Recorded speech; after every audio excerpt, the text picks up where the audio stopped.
want to explore two or three other dimensions that you spoke about. You spoke about capacity, you spoke about leadership. So talk to us a little bit about what you see as, who are leaders and what is leadership? Is there a difference? Is it… I know there's a lot of talk about leadership and wanting to become leaders. I don't think anybody should try to become a leader. It's quite obscene that I want to become a leader, that means all of you should be what? I don't know. I don't know what you would like to call yourself. It's not about you wanting to become a leader or someone wanting to become a leader. Because of a certain thing that you have done within yourself, or a certain level of observation, or a certain intelligence, or a certain experience, you are able to see something that most people are not able to see. The moment you're able to see something, then people will naturally look up to you as a leader because you're seeing something that they cannot see. And if you become a leader, there are many ways to become a leader.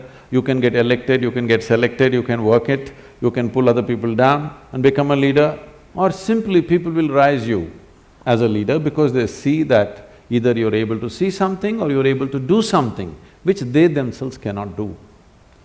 I feel this is the way leadership should happen, if you want to call it that someone is able to see something and do something that others cannot do, so everybody wishes he must take charge of the situation because naturally he will be able to do something that the others will not be able to do. So what is the quality of leadership? Leadership means once you sit on a perch, you better see clearer than others, otherwise you'll make a ridiculous fool of yourself. There's a whole, in the nation certain things have been happening. Right. Somebody sits on a perch and he doesn't see any better than you, he looks like a fool immediately. So, it is not about you wanting to sit on the perch, you wanting to see something must get you to the perch. Not because you want to be above everybody else, you get to the perch. So what is the quality of a leader? I don't think there's any particular quality. One thing is, a leader means his sense of life is beyond himself.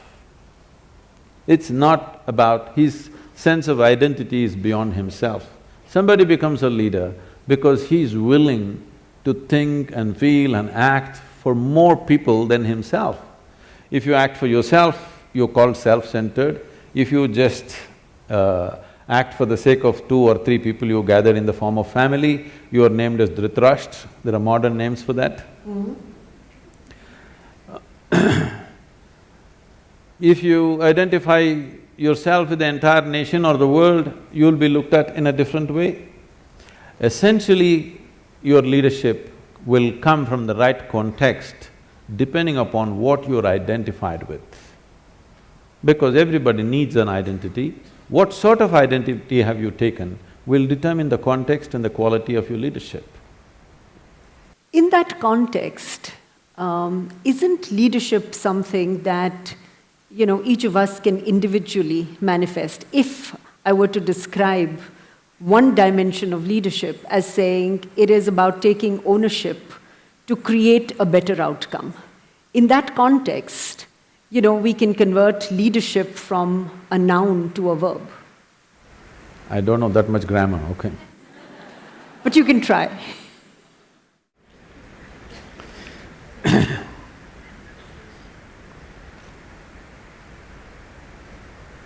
See, whatever we do, every human activity, the purpose of an activity is to produce something. Production may be a safety pin, a computer, love, joy, health, well-being, it doesn't matter what.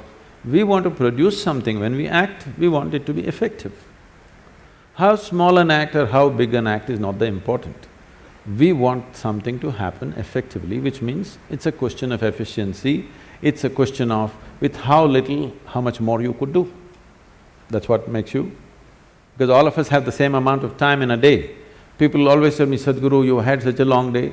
I said, unfortunately there's no long day, God, they give me only 24 hours. I would like to bargain for more, but it's not happening. You can make it more by increasing your efficiency, the way you function, including people as a part of yourself, where other people will function as a part of you so that you don't have to bother about so many things around you. In this sense, you can enhance what you do.